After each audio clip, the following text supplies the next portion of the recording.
Okay, back again.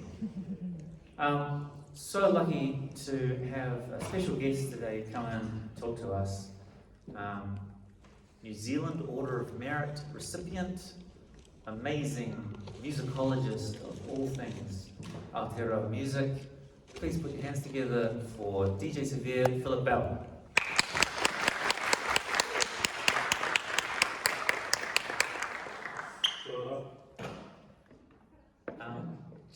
Just to get the ball rolling and let the class know what we discussed, we were thinking about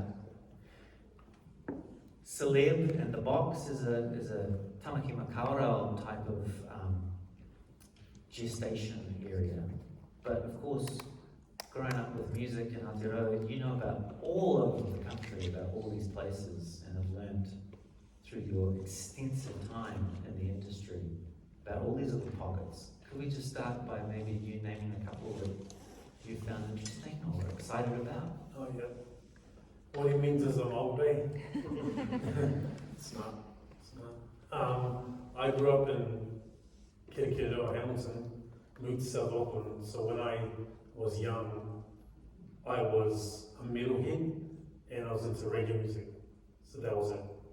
Yeah, and both worlds were sort of intertwined with each other. So all the metalheads and the punks hang out with the reggae kids. So I sort of existed in the middle. And as a result, there's all these incredible venues all over Tāmaki that I used to go to. So it was funny because all the punk kids liked the rap kids. So we were like totally cool with each other. So if you think back to the ska days in the UK, all of those people were also into reggae as well. So there's this really weird mix of people. That's why Nathan Haynes and myself would be in the same room, because there was this weird, it's probably a bit different in Aotearoa because of culturally we sort of were hanging out together. But I lived in Papakura. I don't know if you know, that's literally the end of the tracks. If you get straight and you get off at the end, it's Papakura. So that was like, not particularly affluent, like it was pretty shit. So as a result, music was our only outlet. Music was it. But if I quickly rewind to my father, so my father was in Māori bands. So if you've always heard Māori bands, my dad was in one of those. So I grew up carrying guitar cases, plugging in the amps. Actually, it was kind of shit because they used to make me do it. Like they would go, oh, you do that, and I was like, oh, okay, so I'm a roadie. So I grew up from like, there's a picture of me, 6 years old, at Western Springs, like carrying cables. So I was doing it very young. But that whole environment became pretty natural to me. So growing up through the Māori show bands era, I guess it was inevitable that I would fall into it, you know. So yeah, when it was with regard to like scenes, there's like, I don't know, I could reel off probably 100 of them. But the box, of course, there was the thing because it was where all the cool jazz people were hanging out, and then all of us South Auckland hood rats were coming in and were allowed to hang out. So it was pretty funny. It was pretty funny now because all the jazzy people were well off, and we would literally go to the club, hang out with all you guys, and then we would like sleep under cars until the buses started. We used to do it all the time.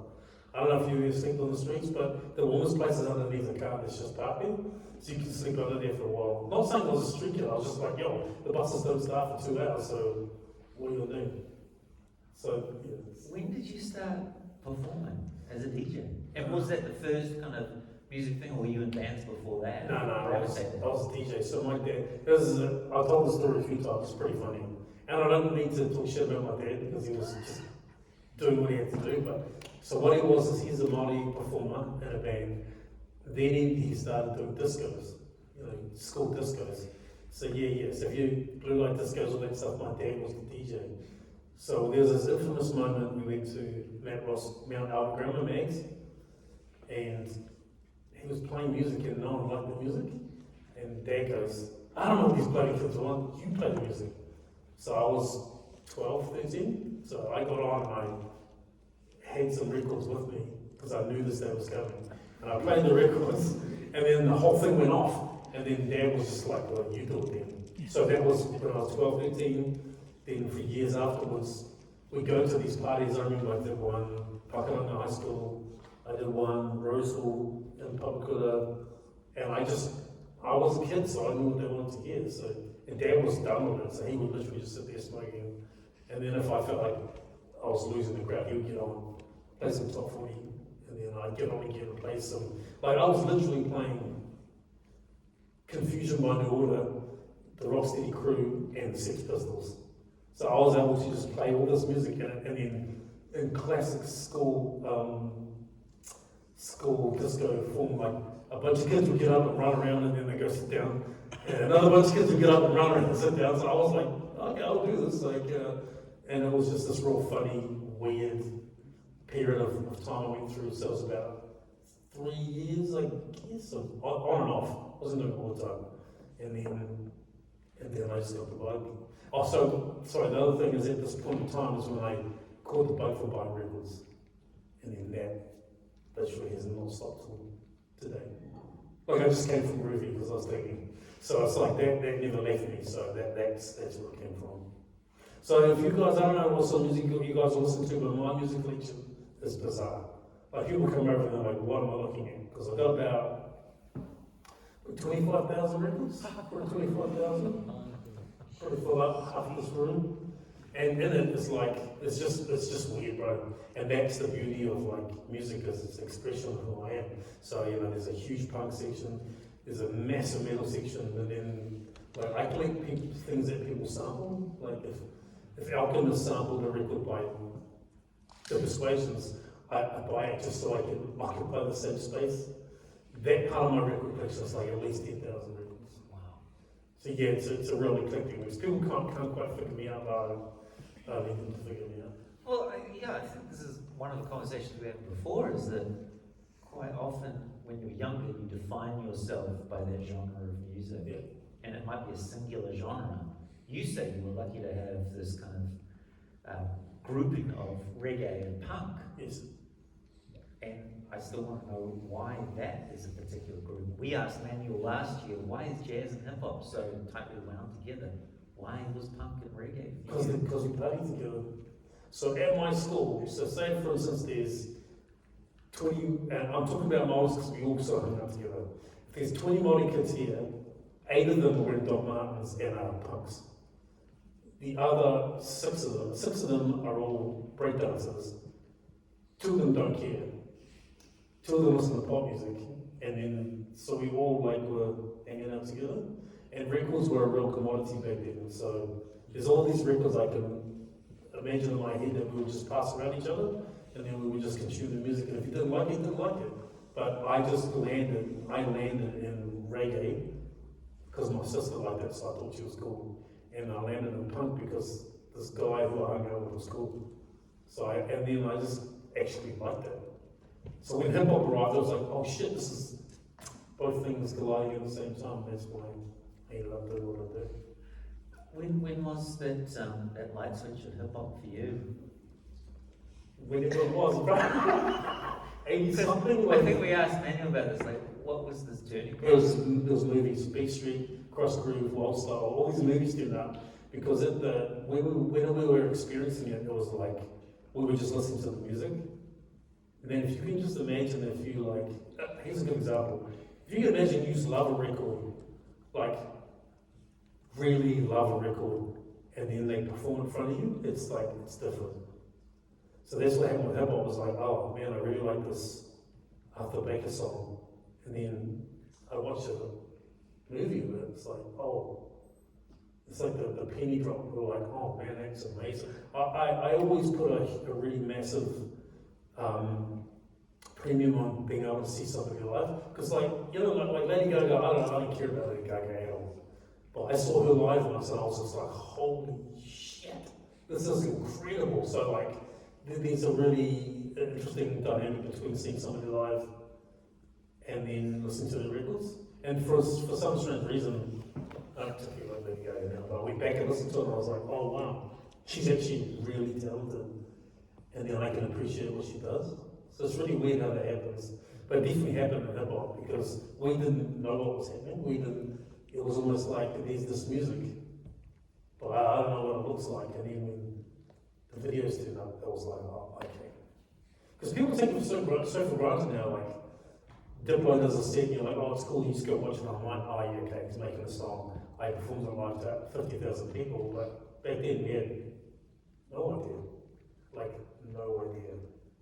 Do you remember the first time you saw Kiwi musicians doing hip hop live? No, not really. I think there was a rap competition back in the days.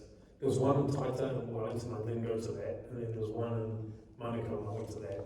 But we were terrible, like it was the early days, like hip hop just arrived, we started doing it, or mimicking it. It's an African American art form. So they're like, oh yeah, that's cool, let's try to do that. Of course you suck, like terrible.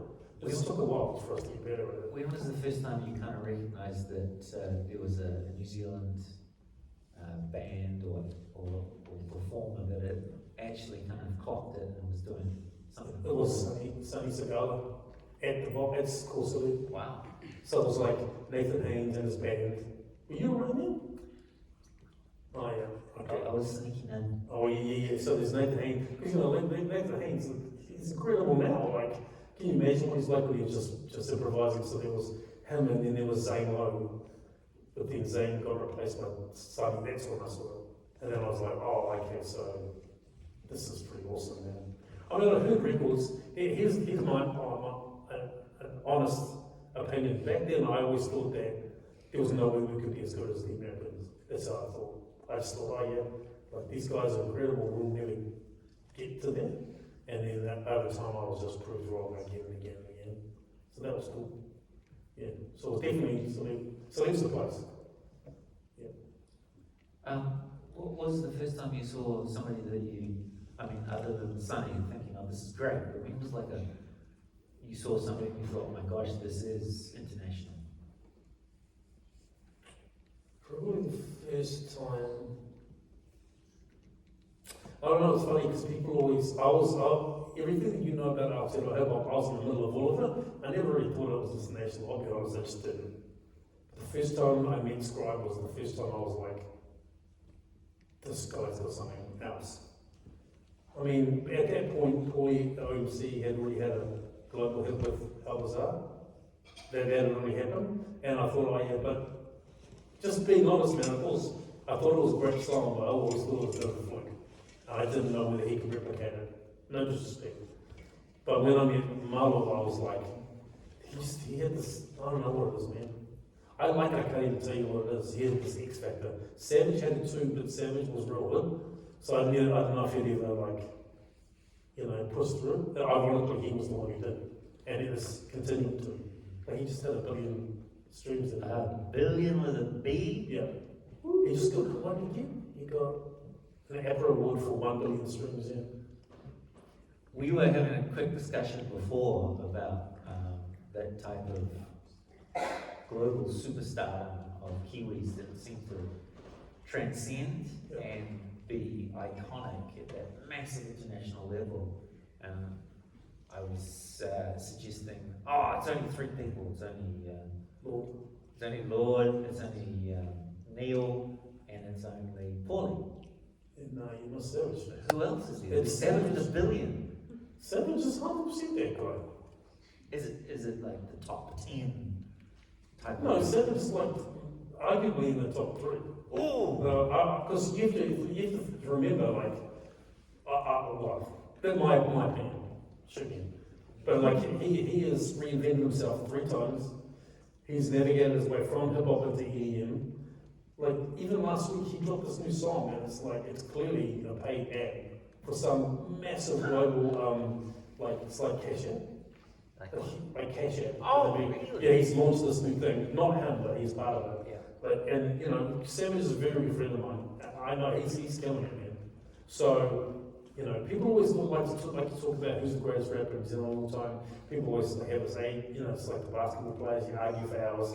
But actually, I think Scribe is the most important rapper of all time in Aotearoa. the greatest is probably Tom Scott from Homebrew. Now, I'll tell you what, free chuck me. I'll tell you what, even though he's your mate, it's because he's been doing it for so long and stayed relevant. That's why I say it. Plus, he's real awesome. Plus, he's crazy. I like that crazy part. But it's like, David Dallas has been great, but he had a point where he stopped and then maybe he might start again. Paulie had a great moment and he was awesome, but not Tom. Tom's been going for this long. That's why I say that Tom. But Savage just keeps on going. Just keeps going. It's super interesting what you said about Tom Scott, because in the interview last year with Manuel, I think one of the last questions was, who do you think is awesome to listen to? And that was the first person that Manuel said as well. Tom Scott. Question from... Do you think Tom Scott would be who he is today and have the career that he's had without the other musicians that he's collaborated with, like Kaz as his producer? Definitely not. I mean, he needed all those people. You talk about. You mean you played with them? No, I'm not calling. I'm going to re-ask the question because sometimes student questions don't get picked up. Would Tom Scott have had the success he did unless he was in that community with those collaborators? Is that the question? Yeah, and like specifically, I think like the producers as well, like Kaz, that's who he does a lot of. And specifically the producers like Kaz. Yeah, maybe not. I don't know. Because Tom is quite self-destructive. He won't manifest it. If he sees this guy, he's quite a destructive personality, so he needed someone who's the glue. So I think that who knows actually. It could be like, oh yeah, he's so talented, he would have navigated it, but actually I'm not sure. I don't think so. I think Has has been the glue for him for years actually. And then being able to put it all back together after the homegrown meltdown. The funny thing about you watch the documentary with the homegrown meltdown, I was right there the whole time. I think I actually said it in the doco, but it's like they saw his entire world full of pieces, but then he put it back together again. So I would say no. I think Has is the glue to the whole thing, but eventually he would have done something great. So instead of maybe doing 4 great things, he would have done 1.5, but he ended up doing 4. I think you have to be a little bit crazy, yeah, in this not crazy in meaning unstable, but the crazy I believe is that's where the real artistic part comes out, you know? I know what you mean. I have a follow-up question from that. In your position as somebody who knows a great deal about music and a great deal of musicians, how do you use that to connect people that you know, like an A&R type of job? I used to be A&R, so yeah. I mean, A&R is like artist relations. So I was A&R for Shea Food, through the Shea Food Chains years. That was my job. But in all reality, like, Aotearoa is a small place. If you don't help people, then what are you doing? Like, if we rewound maybe 20 years, it was pretty nasty, man. Like, people really were trying to get one over on each other, but I mean, I work heavily in the multi space now, and all I can do is help people. Because if I don't, what am I doing? Like, what am I doing? So, my son is now a DJ. He's a DJ for Ma. Have you heard of Ma? Yeah, so my son is their DJ.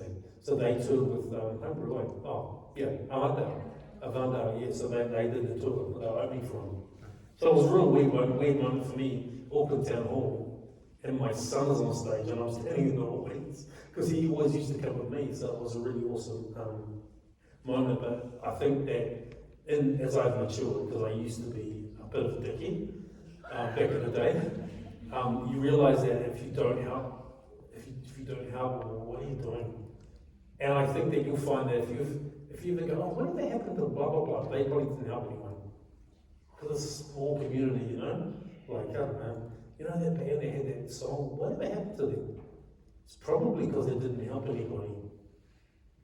We were talking before you arrived, and one of the questions was about cliques in New Zealand. Yeah. And is it bad, and was it always this bad? And I said it might have been worse than back in the day, and you just said that Oh, it was bad. it was bad. Bad. I suggested that now it's better. Do you think it's a maturity thing? As you get older, you realise? I think so. Is it something societal that Why are has you, shifted? are you saying that how did this come up? Sorry, Chloe, what was the question? It was kind of going, is New Zealand music industry clicking? You were asking the question, or did you think it is? I personally think it is. Like, Yeah. and what do you base that on? I think it started because of the conversation we had before, which was connecting the dots between artists, and you see a bunch of people working with the same people on different tracks. Yeah. And you also don't see this like pipeline of support where people, like you say, are helping the next generation of artists come through. Yeah. So Agreed. yeah. Agreed. What it is just elitism, I think. It's like, what I think is that record labels don't care unless you can make the money. That's what it is. So what you're probably seeing is the top line. The irony is underneath the top line and like the indie scene, everyone's helping everybody. Like my favorite band in the whole country right now is Dick Move. Yeah, Dick Move. They're mostly girl punk band from Auckland, they're incredible. That's my favorite band. And Dick Move have an incredible amount of support around them. They opened for the Foo Fighters. When the Foo Fighters came in, they were the first band on stage. But they and me and all those other people, we all give them heaps of support. And at that level, there's heaps of support. The next level up is like trying to get ahead. And then there's the top level. The top level is where all the record labels make all their money. And I probably should be talking about this because I'm signing Universal. Don't care. But all they care about is making money, right? They have really no purpose anymore, apart from marketing to a certain extent, A&R for sure. But even as an A&R, I stopped doing that because all you guys are doing as an A&R is trying to find someone who's talented and then turn them into money. That's all you're doing, like, seriously. When I was A&R on Shay's project, that was not the case. Shay just got kicked out of Supergroove, and he's a friend of mine, and I was like, yo, let's do this together. That kind of A&R was like, we are doing this together. We're going to do all we can to make your life great.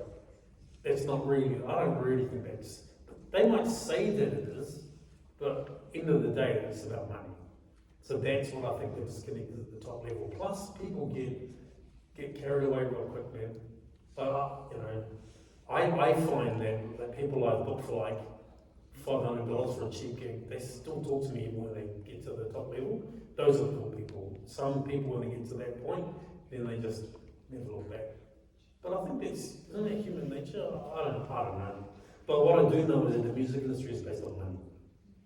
The creative level down independent is not based on money, it's based on passion and passion for the music and having a good time with friends and stuff. It changes as you. That's why I like to think I never changed, man. Like, I don't think I was a bit of an asshole. So let's go back to that. So clicked up, absolutely. There were clicks all over the place when hip hop started to kick off. But hip hop is a very competitive art form, very competitive. So while all the rock bands were sort of hanging out, having fun, we were all at war with each other. So Wellington had Auckland, and West Auckland had South Auckland. It was like so stupid. Looking back on it now, we really didn't help ourselves, but I don't know, still here. But yeah, there was a lot of that. I don't want to go into it too much, but the division definitely slowed us down. And then what happened was all the good ones floated to the top. Like Breaking Records is a classic example. Breaking Records is where PNC, Dave Dallas came out of. They were ferocious, man. Like even now when I speak to South he's like, I wish I'd never acted like that. But you're young and stupid, you know. Is that part of the kind of the vibe of being able to improvise rap and have battles and stuff? Is that part of the music? Yeah, and part of the reason why there would have been a sense of conflict? I think there's just too many males, to be honest. Just too many males just being kids. Like, yes, it's part of hip hop, yes, that's why it's a competitive art form, and yes, and all that, but if I look back on it, I was like, oh my god, this unnecessary. It's way better now, because women are kind of ruling shit now, and like, they call the shots. It's probably going to be a much better outcome, personally, is how I feel about it now. It's awesome. Like, back then, it's just not. Because, like, any sort of confrontation ends up in a fight. So we literally be fighting, like, really? Seems so stupid. as a dad now. Oh gosh. Okay. Yeah. One of the questions that comes up a couple of years ago, we were talking about wahine in music in Aotearoa and the different vibe that sometimes comes from that. And I suppose my experience of working in all male groups or groups with mixed gender, non-binary, and it always seems a lot more calmer when it's not a bunch of males. Yeah, Same thing for you. absolutely. And that's just a human thing. Is I it don't know. different here in New Zealand than it is elsewhere, do you think? I don't know. I just know it's a fact. Now, I always struggle with this a little bit because I'm a father of 3 boys, 3 sons. And then I have a daughter now. And when I had my daughter, the way I raised her was different. And I already struggle with this shit because it's kind of like, what made me treat her differently? Is it my own social conditioning that made me treat her differently? I don't know. All I know is if anyone gets in her, I'll kill them. Like seriously, I'm so ferociously, I'll jump in front of a car, anything for her, but my boy's a bit more robust. How did that happen? How does that work? Who says that a girl's not as robust as a boy? Who said that? So I'm constantly at war with this idea. So when you say to me that when women control the scene, it's better, well, maybe that's why.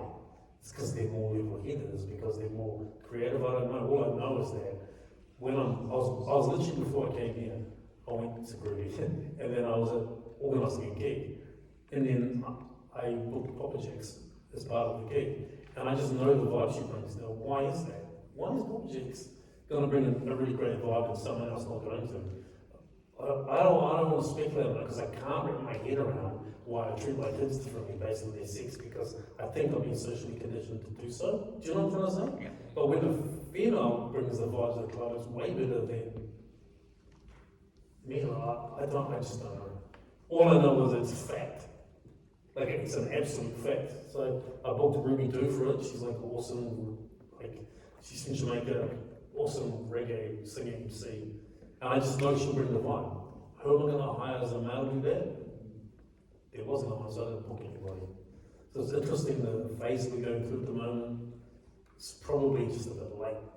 Like this should be 10 years ago, but that's what it is. It's great to hear these names of current musicians that you're booking because hopefully I'll just have a transcription of this because it might assist some of our students in doing their mixtape of this 80 seconds around Aotearoa. 80 seconds. 80 seconds. We've got 8 artists they have to connect. Oh, And we can have 10 seconds of each song. it's hard. It's hard. Yes. And in the past, we've had students who have gone above and beyond, who've done it. Not only is the connection a direct human connection where they're, what did you call it, Monique?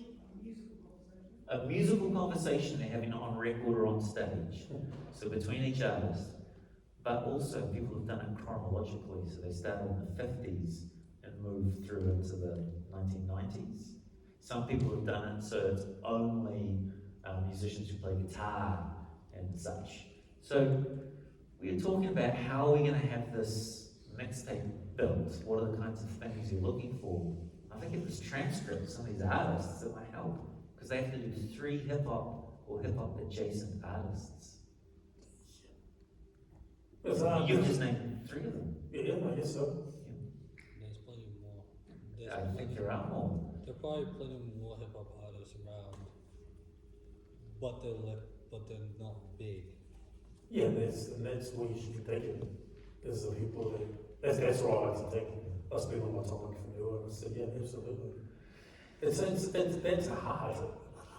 Like I would struggle for ages because it would be trying to connect the dots is a little tough. Yeah, it's a little tough. Yeah, location maybe, location. Location. Some of the students who have experience in mixing music have even done fancy things to make it a musical journey, musically, such as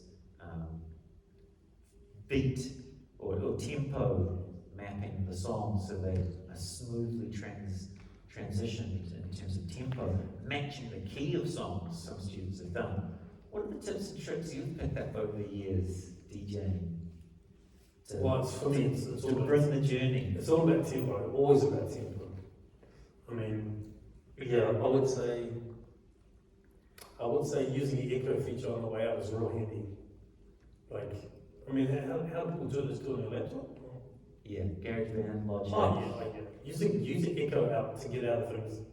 So for people who don't know who I made a living out of making mixtapes. So that's how I made my entire career is based on DJing in clubs, and I made 20 mixtapes over 6 years and sold 250,000 CDs. That's how many I sold. This is through Universal? Universal, I yeah. remember these used to come out and you'd see a new one at the Yeah, petrol station. I did 10 in New Zealand and I did 12 in Australia. So Australia is where I really cracked it. But the whole idea of it is like, what I used to do was I used to get the songs and then put them on a board and just send them back. That's what I used to do. So I used to go, so what I do, I go get the licensing for the songs, which would take 6 months. Then they would go, oh, you've got this Ludacris song, this 50 Cent song, this Gina song, this Shauna song, and then I would just literally look at it and have a tempo board, and then I just put the pieces like a jigsaw, and then I go, okay, then I would literally try and mix it on my turntables, and it was always terrible. So I'd record it, and then I wake up the next morning and listen to it, and I go, oh man, this is terrible. And then I usually what I do is just turn it upside down, and then it was fit perfectly. So it's always about tempo, and also a really good tool. If you have Serato, is to use stems, because when you use stems, you can separate the vocal, and then the vocal is a great transition to the next. Do you need to explain that again or not? Yeah, one more time, Gary. Because they have access to Logic, which has its own stem splitter now. Oh yeah, cool. The really easy way to get from one thing to the next is stems. So if you ever see me DJ live, I use stems the whole time. So if I'm DJing for 2 hours, I'll use stems 250 times. Like that's what I work off. So if you're moving from one thing to the next thing, just echo out all the instrumentation and use the vocal grab that's on the end of it, and that's how you get from one thing to the next. It's the easiest way to do it. And it sounds great. And it also breaks down the tempo problem. So when you're echoing from, if you, say you have a 10-second grab, how many songs? 8. 5. Say you have a 10-second grab, you can play it for 7 seconds, and in the last few seconds, if you drop all the instrumentation out, using echo to get out, and use that vocal grab to get into the next thing, that's the easiest way to do it. But and while you were talking to me, I was like, oh, I don't know exactly how to do that. The problem for me was choosing the songs. I got 250 songs I use, man. It's like outrageous. Oh, for your live set? No, for where that 80 seconds thing. Yeah. I didn't mean to make it. To only make it 8. No, to make it. Did you say it was how long is it? 80 seconds. Yeah, I'd love to make it as long as Alright. But I'd be hard pushed to choose the songs. Yeah. I'll probably use all self-help notes, you know. Yeah, and So 8 songs, 80 seconds. each song is 10 seconds. Oh shit. No, you said 8 songs in 80 seconds, so some you can use more than others, right? So it has to be separate songs. 8 different songs. They're 10 seconds each. Yep. So I listen to 80 seconds. Because I have a short attention span, I can't listen to more than 80 seconds, you see. So their assignment length is perfect. Are you making and you only use 10 seconds of each song? Yeah. Well, that's the way to do it. Trust me, that's the way to do it. You use 10 seconds of a song, and in the last 7, 6 seconds or whatever, you just drop all the instrumentation out, roll the acapella, put a couple of effects on it, and drop the new track underneath. It's going to sound mean. I literally know I can do one for you and send it to you and show you how to Oh do it. my gosh. I do it every day. We It's what I do for a job. we right? challenge. So one of the questions was that we've been talking through is this human connection between each song. Yeah. And I've got various examples. So one of the examples was using a Bikram song because Ben King is singing background vocals on that song. And the next song it transitions to is a Golden song because Ben King is playing guitar in that band. Oh, that's really difficult. You know all this. I do You know, I know all that, about but- all the musicians and all the I bands. do know, but all I'm saying is that personnel connection gives you nothing to work with the song. Oh no. Yeah. It's super hard. It's Some of the mixes are dry.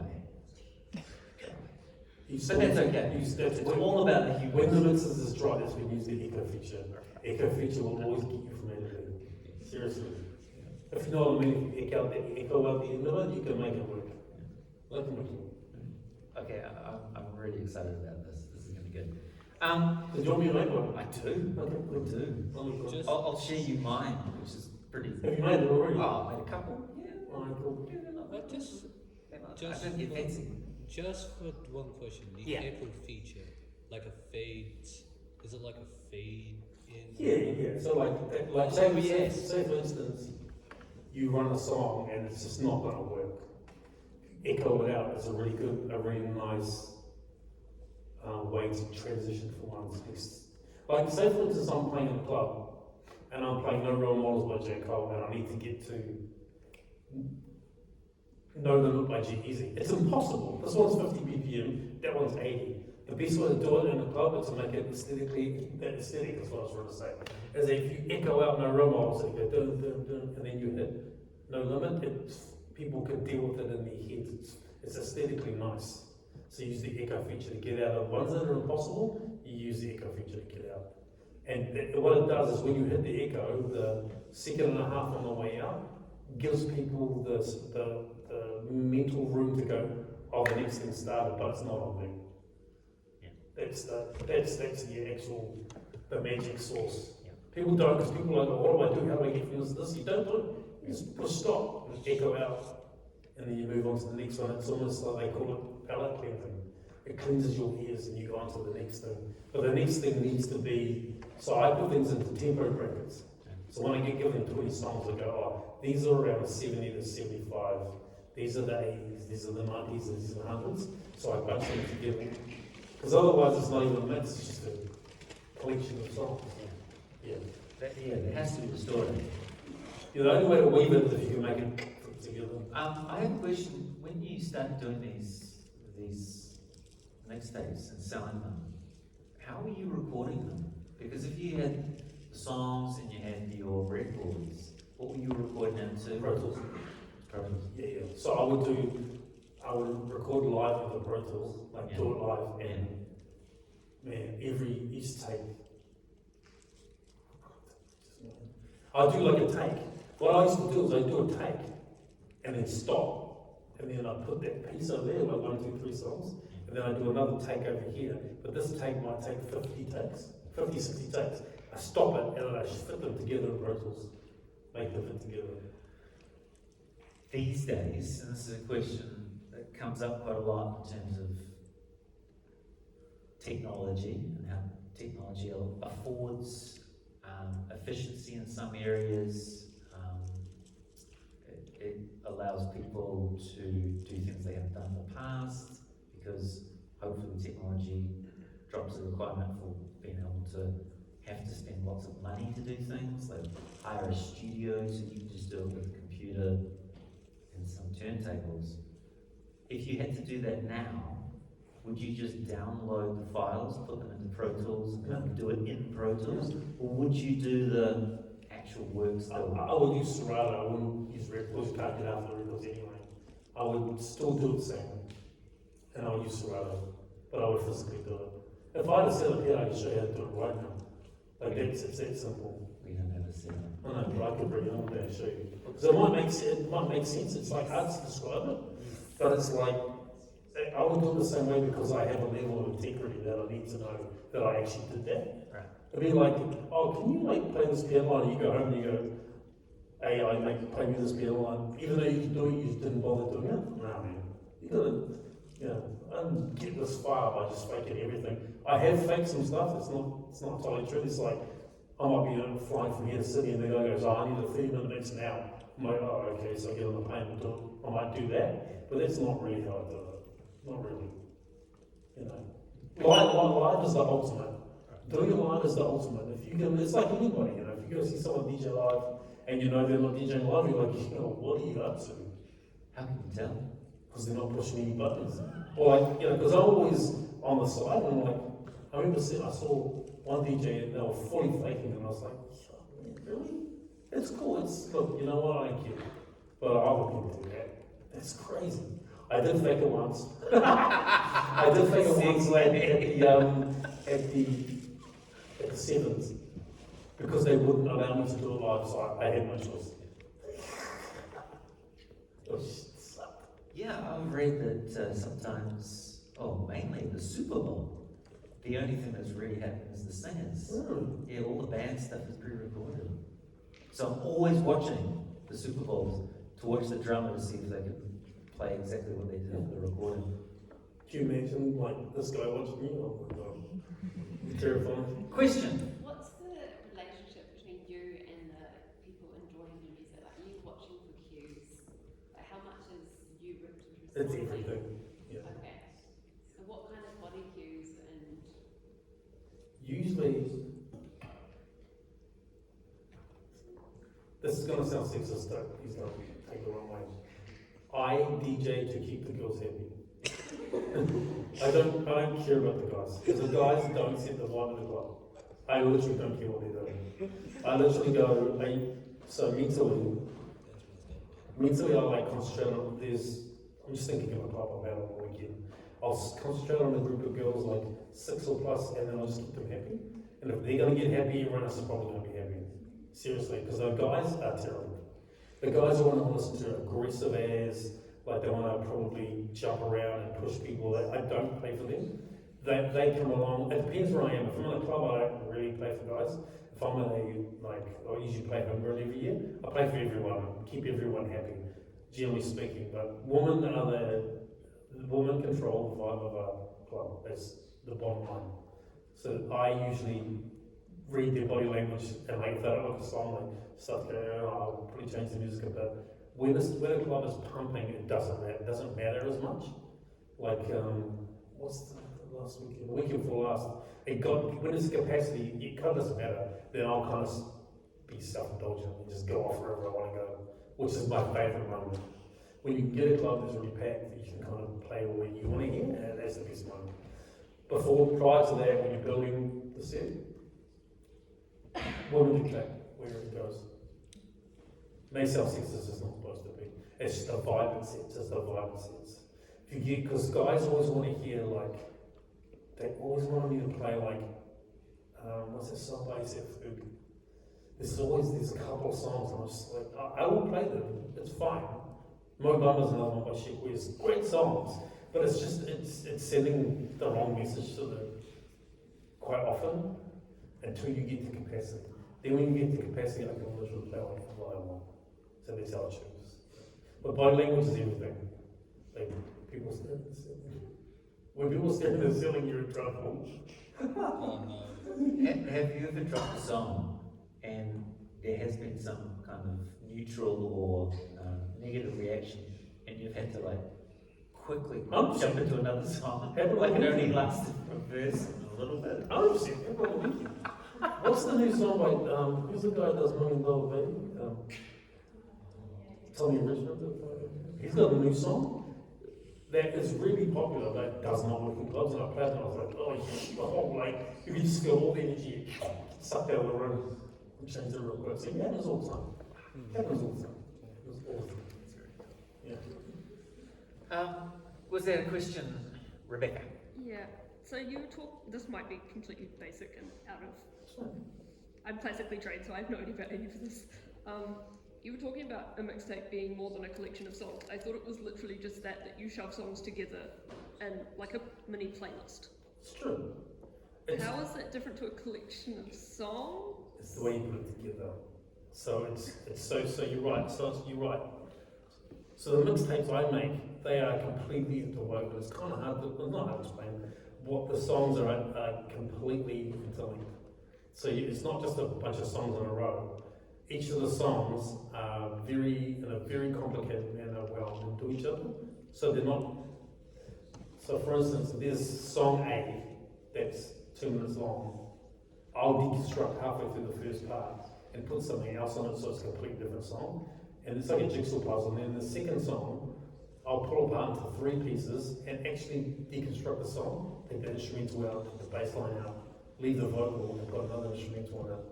So it's more than just a playlist of songs, it's a completely interlinked piece of work.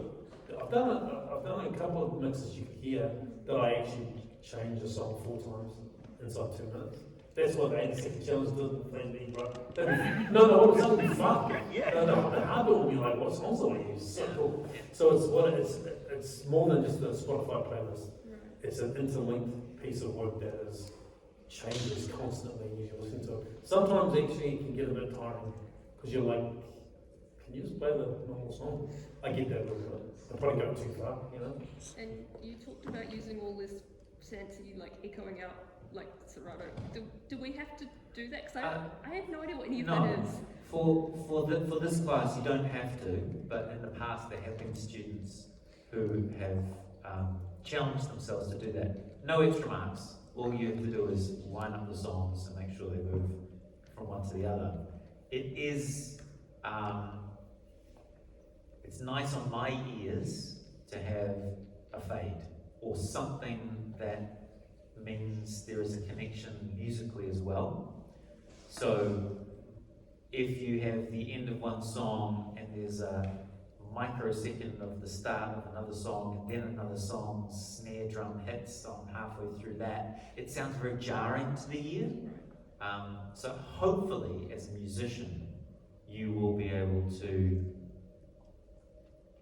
Pick that up. create something that sounds musical. Aesthetically pleasing. It doesn't need the bells and whistles. But No. And it could be like this. I did a mix. I did this mixtape for Māori radio, and the songs can't be mixed together. It didn't work. So I just took a sound effect, like the sound of a tangaporo. I just took 2 seconds and put it underneath it, and as it transitioned from the songs, it was aesthetically pleasing. So it was just like, here's the song here, here's song number 2, and I just put this whirling noise underneath, and it just made it sound nice. That's a very basic version of the complicated thing I was trying to say. But it's aesthetically pleasing. It's like going to a wedding and the DJ plays a song and then stops the song and then starts playing the next one. It's like, yo, just keep it moving, bro. That's what a mix is like, is that whole keeping it moving, sort of texture landscape type thing, yeah. Makes sense? Yeah. Makes sense? Yeah. It's great to have these questions. It's really good. Please raise your hand. Let us know that you've got a question. I have a question. Where did you start in radio, and how different was it back in those days as it is these days? I started radio at BFM. What's that noise? Air conditioning. Oh, is it? Yeah. pretty It's our elegant. own Arctic wind. It's pretty free. Yeah. Oh. Does it happen all the time? Mm-hmm. Oh, Something to do with the door pressures, I think. right. I started BFM, which is over there, in BFM. I started there. I'm answering your question now. Where are you going? He's adjusting the doors. I started there. We were filling in for Sticky Jim, who was away, and me and DLT we're a real naughty man. So we were playing all these songs with heaps of swearing on them. And then the station came and tried to kick us out, and we locked the studio doors and just kept broadcasting. Far out. So we got kicked out. And then they realised what we were playing was over on volunteer. So they went from getting rid of us, and then they gave us our own show. And I did BFM for 6 years. And then I had another falling out with the program director, and I went to mine. And then I came back to True School again, and then I went back to mine, and I've been here ever since.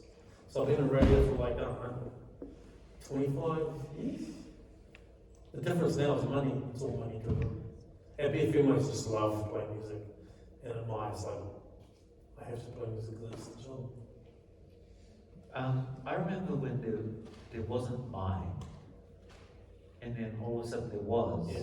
and then all of a sudden it became one of the biggest stations. Yeah. What changed in that time? I started working there.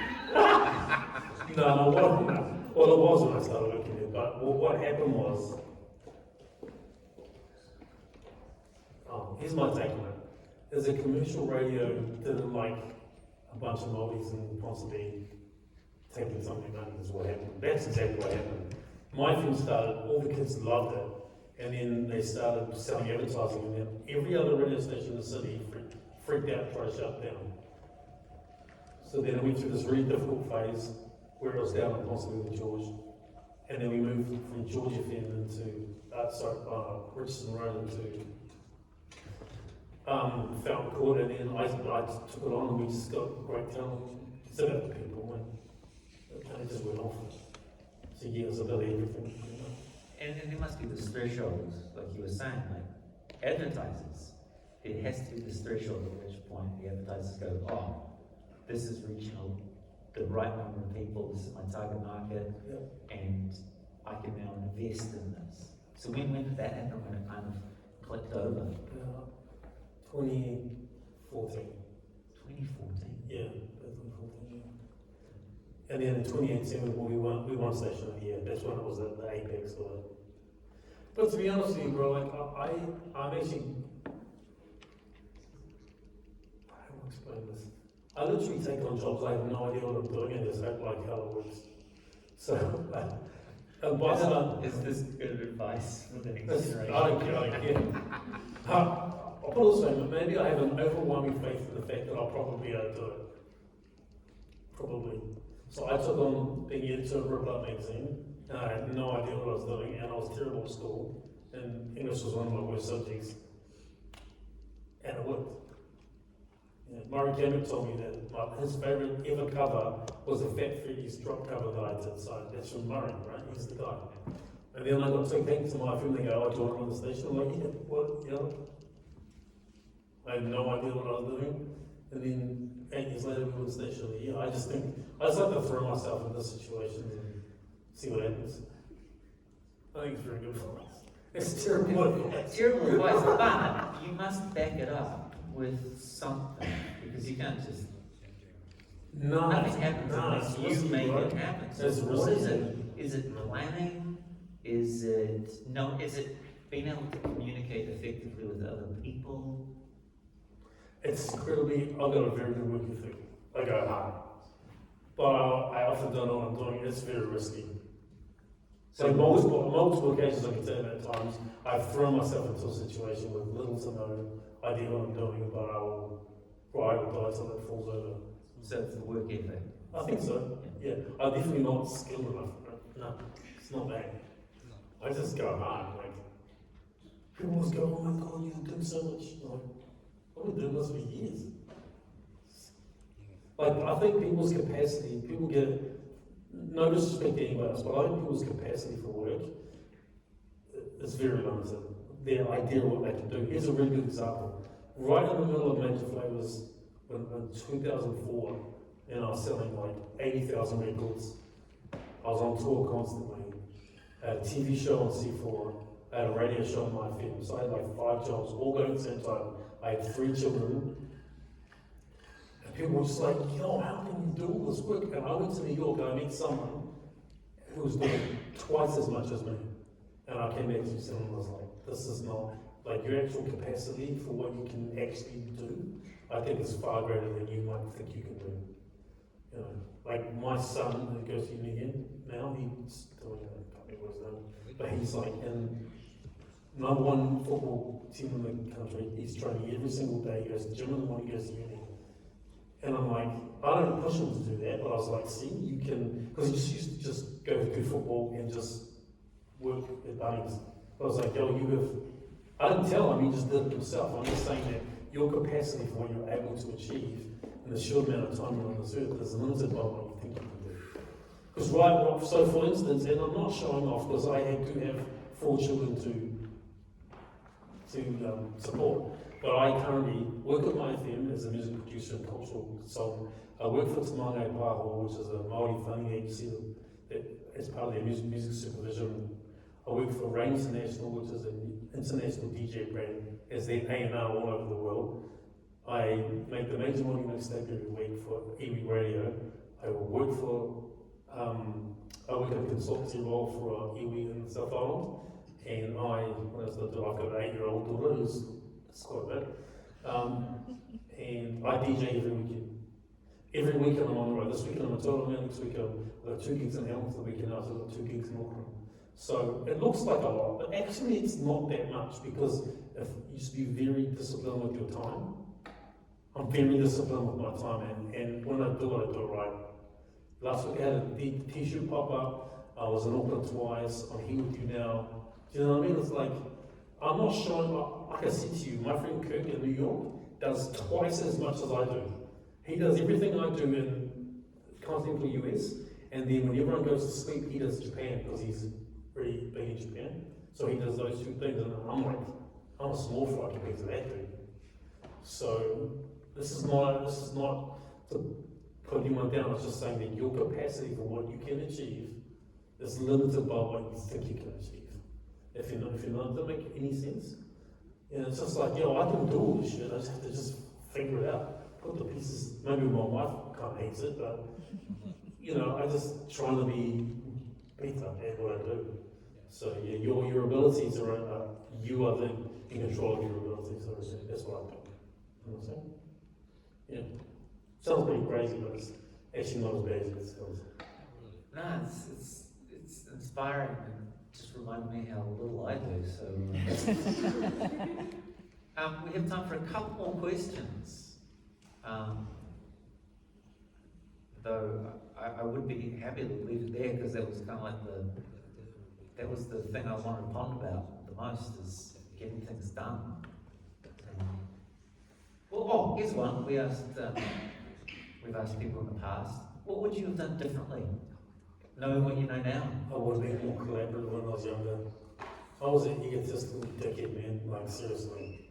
Just be collaborative with people, work with people. Like, then you'll get way more done if you do something with somebody than if you do it by yourself. That's what I believe. So if I could rewind the clock, I would not have been. I had a massive problem with this other group, this other rap group, and it was really destructive. And I wasted so much time and energy on that I could have been, I could have achieved so much more. That's regret. But that's the young version of me. Well, it was fun and all that. I just would dedicate time and passion into, Misfits of Science. You remember Misfits of Science? Yes. Yes, I had a massive problem with those guys. It was bad. I was like, I spent so much time, like, what was I doing? But anyway, that was the young man. So if I could change that, I would probably save money, probably. Maybe squander a lot of it. Well, hold on. It's 25,000 records. That's not a waste of money. 250,000. 250,000 records. Yeah, that's stupid. So, I sometimes tell the students that when I used to purchase records and CDs were about $30, $32. And I used to go to Real Groovy all the time and buy CDs and records before the internet. That was so much money. And I've now, done the math, it's not good, right? it's not good. You know what I did one day? No, why I did this. At Real Groovy, they hold your spending. Like your spending account. So I said to them, went in there, I was like, I'm interested. Do you know how much I've spent here? Because you need to get a loyalty card. It's like, let's have a look. And he pushed the button and it crashed that whole system. I'm not joking. You think I'm joking? I'm not joking. So they got it going up again and they said, we can't really do it because it crashed the whole system. So they got one of the computers to work on it, dedicated, they pushed the button and he goes, give it 15 minutes, it'll take them. Half an hour later, they go, this is how much money you spent in the store. And I was like, oh my God, it's a deposit on the house. But in my defense, it was tools of the trade, right? If I didn't have the tools, if you didn't buy your keyboards and stuff, what would I have done? I had to use records were just part of the, but it was, my kids think it's hilarious, but I was like, damn, that's short. Look, I think that's a great place for us to end on such a positive note. On behalf of University of Auckland School of Music, thank you so much, Phil, for coming in today. It's been so amazing. Thank you, bro.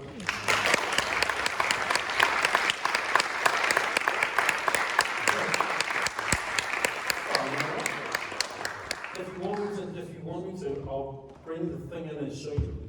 It'll take like 15 minutes. Holy. I'll just come in and you can talk. Yeah. I'll just show you. Okay. Because I would down the road. I want me to do it. Yeah. Let's do it. Okay.